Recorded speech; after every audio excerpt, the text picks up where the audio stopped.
মৌসুমের শুরুতেই সার আর ডিজেলের বাড়তি দাম নিয়ে বিপাকে চুয়াডাঙ্গার কৃষকরা বলছেন এতে বাড়বে বোরো ধানের উৎপাদন খরচ। সার ডিজেল নিয়ে যাতে কোনো সংকট তৈরি না হয় সে ব্যাপারে পদক্ষেপ নেওয়ার কথা জানিয়েছে কৃষি সম্প্রসারণ অধিদপ্তর।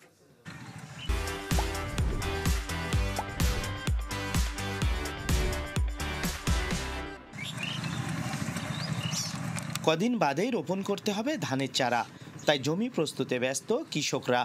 যেন দম ফেলানোর ফুসরত নেই এই চিত্র চুয়াডাঙ্গা জেলার। তবে এরই মধ্যে দুশ্চিন্তা বাড়িয়েছে ডিজেলের বাড়তি দাম। সেচ নির্ভর বোরোর আবাদ নিয়ে তাই শঙ্কায় আছেন চাষিরা। আমাদের প্রত্যেকদিন সেচ নাগে, তেলের দামটা কমে দেয়। পয়সা নেই, পয়সা কম, তার দাম বেশি, সারের দাম বেশি, তেলের দাম বেশি, ঠিকমতো সার পাওয়া যাচ্ছে না, ঠিকমতো তেল পাওয়া যাচ্ছে না।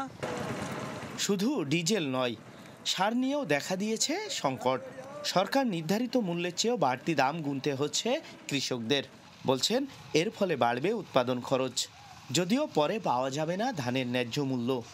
ফসফেট লাগবে, সেখানে আমরা ফসফেট দিতে পারছি না, দাম বেশি।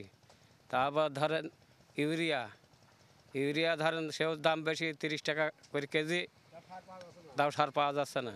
এখন সার লাগবে আমার 1 বস্তা ইউরিয়া, এখন 1 বস্তা ইউরিয়া দিচ্ছে না, একই কারণে হচ্ছে আর 1 বস্তা টিএসপি নিতে হবে। এখন তো টিএসপি আমার দরকার নাই। কাটার সময় আবার লাগানোর সময় অনেক টাকা দিয়ে লাগাই যায়, কিন্তু বিক্রি করার সময় আমরা বিক্রি করতে পারি না ন্যায্য মূল্যে। ওই যে আলো থেকে লিভারি বলে যে এখন ধানের দাম নেই, এইগুলোর দিকে যে আমাদের নজর দেয় তাহলে পরে আমরা ধান চাষ করে মানে লাভবান হতে পারবো। সার ও ডিজেলের যাতে কোনো সংকট না হয় সেজন্য সব ধরনের পদক্ষেপ নেওয়া হয়েছে বলে দাবি কৃষি সম্প্রসারণ অধিদপ্তরের। ইতিমধ্যে সারের মজুদও বেড়েছে। আমরা আশা করি যে সার নিয়ে কৃষক ভাইদের কোনো দুশ্চিন্তার কারণ নেই।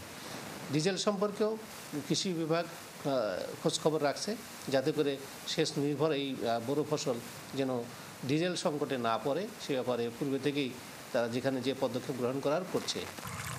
চলতি মৌসুমে চুয়াডাঙ্গায় 35,720 হেক্টর জমিতে বোরো ধান উৎপাদনের লক্ষ্যমাত্রা নির্ধারণ করেছে কৃষি সম্প্রসারণ অধিদপ্তর। এর থেকে চাল উৎপাদন হবে 1,57,402 টন। রেজাউল করিম লিটন, চ্যানেল 24, চুয়াডাঙ্গা।